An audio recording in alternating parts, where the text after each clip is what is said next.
सखी जाहिले जब हम पढ़े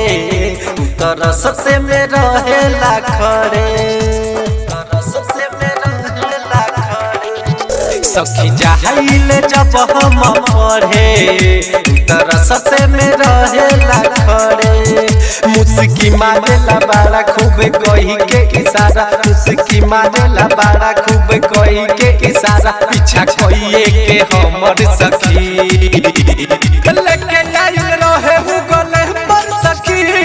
हाथ में धरा के गइल पर सखी लेके आइल रहे हूँ गले पर सखी हाथ में धरा के गइल पर सखी डीजे मिठू राजा पटसोनी डायमंड रिकॉर्डिंग स्टूडियो छौरादाना हाथ में धरा के गइल पर सखी कहलस घरे जाके मिस कॉल मरिहा हमरा से रानी तू जानी हो डरिहा हम तो होई तोहर पागल दीवाना हमरा से प्यार से ए जान बात करिहा आए हाय कहलस घरे जाके मिस कॉल मरिहा हमरा से रानी तू जानी हो डरिहा हम तो होई तोहर पागल दीवाना हमरा से प्यार से ए जान बात करिहा लागे देखे में छी छोरा तनी सावर तनी गोरा लागे देखे में छी छोरा तनी सावर तनी गोरा बनल चाहे हमर लवर सखी लेके आइल रहे हूँ गले पर सखी हाथ में धरा के गइल पर सखी लेके आइल रहे हूँ गले पर सखी हाथ में धरा के गइल पर सखी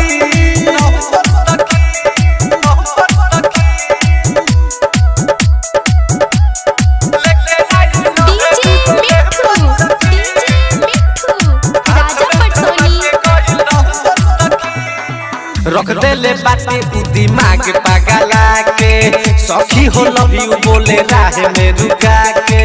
राइटर तो मन मित भासी सखी देवेला लेटर लइका से भेजा के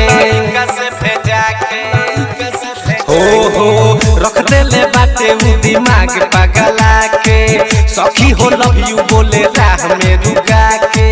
राइटर तो मन मित भासी सखी देवेला लेटर लइका से भेजा के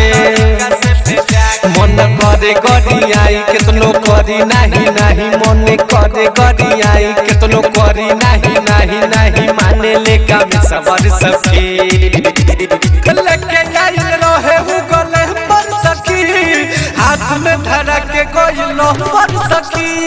लेके आइल रहे हूँ गले पर सखी हाथ में धरा के गइल पर